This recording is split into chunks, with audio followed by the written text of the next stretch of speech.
সাম্প্রতিক সময়ে আবারও বিশ্বজুড়ে আলোচনায় উঠে এসেছে জেফ্রি এপস্টাইন কেলেঙ্কারি।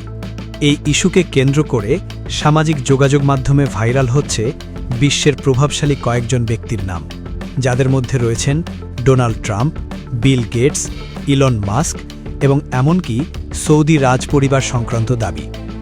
জেফ্রি এপস্টাইন ছিলেন একজন আমেরিকান ফাইন্যান্সিয়ার, যিনি অপ্রাপ্ত বয়স্কদের যৌন নির্যাতন ও পাচারের অভিযোগে অভিযুক্ত ছিলেন। দীর্ঘ সময় ধরেই তার বিরুদ্ধে এসব অভিযোগ নিয়ে তদন্ত চলছিল। 2019 সালে তাকে ফেডারেল কর্তৃপক্ষ গ্রেপ্তার করে। গ্রেপ্তারের কিছুদিন পর নিউ ইয়র্কের একটি কারাগারে তার মৃত্যু হয়। সরকারিভাবে এটিকে আত্মহত্যা বলা হলেও এই মৃত্যু নিয়ে আন্তর্জাতিক মহলে এখনও প্রশ্ন ও বিতর্ক রয়েছে। এপস্টাইনের মৃত্যুর পর আদালতের মাধ্যমে প্রকাশ পায় কিছু গুরুত্বপূর্ণ নথি ও সাক্ষ্য, যা পরিচিত হয় এপস্টাইন ফাইলস নামে। এই নথিগুলোতে এমন অনেক ব্যক্তির নাম উঠে আসে যারা বিভিন্ন সময়ে এপস্টাইনের সঙ্গে সামাজিক, পেশাগত কিংবা ব্যক্তিগত যোগাযোগে ছিলেন।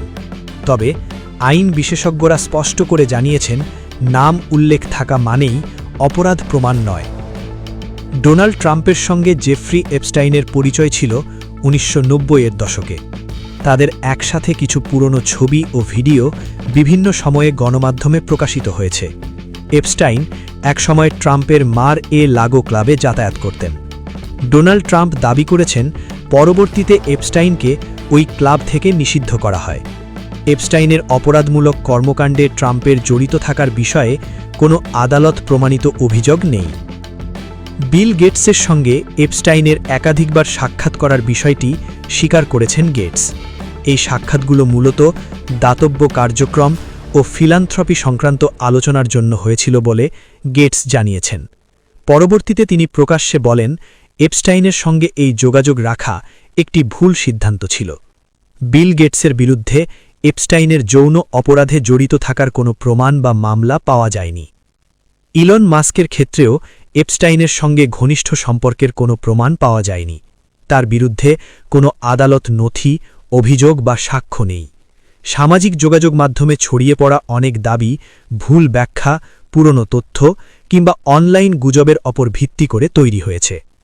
এই ইস্যুতে সামাজিক যোগাযোগ মাধ্যমে সৌদি বাদশাহ ও সৌদি রাজপরিবারের নামও আলোচনায় এসেছে। তবে জেফ্রি এপস্টাইন কেলেঙ্কারির সঙ্গে সৌদি বাদশাহ, ক্রাউন প্রিন্স কিংবা সৌদি রাজপরিবারের সরাসরি জড়িত থাকার কোনো প্রমাণ পাওয়া যায়নি। কোনো আদালত নথি, চার্জশিট বা অফিসিয়াল ডকুমেন্টে তাদের বিরুদ্ধে অভিযোগের উল্লেখ পাওয়া যায়নি। এপস্টাইন কেলেঙ্কারিতে এখনও পর্যন্ত একমাত্র আদালত প্রমাণিত অপরাধী হলেন জেফ্রি এপস্টাইন নিজেই। অন্য যেসব নাম সামনে এসেছে সেগুলোর বেশিরভাগই সামাজিক পরিচয়, যোগাযোগ কিংবা নথিতে উল্লেখের পর্যায়ে সীমাবদ্ধ রয়েছে। বিশেষজ্ঞরা বলছেন, এই ধরনের সংবেদনশীল বিষয়ে গুজব, অনুমান এবং প্রমাণিত তথ্যের মধ্যে পার্থক্য না করলে বিভ্রান্তি আরও বাড়বে।